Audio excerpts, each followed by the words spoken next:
experience of emotion, it has a wave-like quality. We've learned from our own experience with these things, but oftentimes when we're caught up in an emotion, when an emotion is arising, maybe in a way that can sometimes feel a little bit overwhelming, then we can be fairly sure if we just hold steady, then it will do its thing. It will arise, it will really surge and feel very potent and powerful, and then it will crash, it will come to an end, and then it may arise again.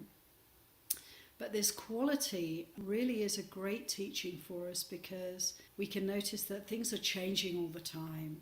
Emotions are very fluid. It's really good to notice that quality of emotion, that it's like the river, it's like the waterfall, it's like a cascade. Get interested in the motion of it, emotion. And if we're observing emotion, then we're not actually caught up in it, we're not actually that. And that's an amazing thing to me, because I've noticed I can be, for instance, experiencing very profound grief and sorrow, and the tears might be flowing. But there's a part of the mind that's observing all of that and is completely at peace. So we can cultivate this aspect of the awake, the aware mind that can observe even the most powerful emotions. Then what happens is that the aspect of letting go, it's like a very natural process. Emotions come and go. How can we get caught up in them when we recognize their nature of changeability? Now, sometimes we can have a very strong emotion that feels very fixed. Say like depression.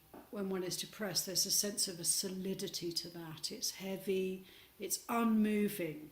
It can be the subjective sense. I call these things like mountain sankharas. It seems so endless and vast and absolutely permanent. And then I think we can really take refuge in the Buddha's teachings. And even though we don't feel as though anything's changing, we can just allow that concept of anicca to come in and just observe. Is there anything in this experience that's moving? Is there anything about it? Is there any kind of edge to it that might be a little bit soft that I can observe? Sometimes we may have a sense that we need to act, and sometimes we just need to observe.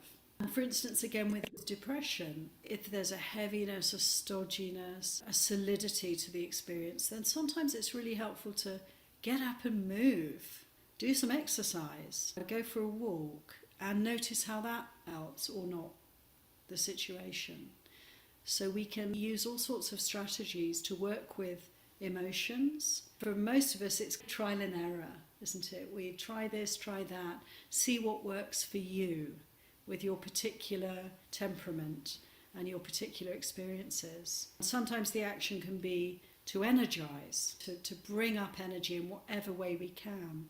And other times, if we're dealing with anxiety or restlessness or agitation, then we can really help ourselves by actually bringing in practices that allow for some calm, for some relaxation. Sometimes it's really helpful to not focus on the emotion when it's really strong, when it's overwhelming, or when we feel stuck with some experience.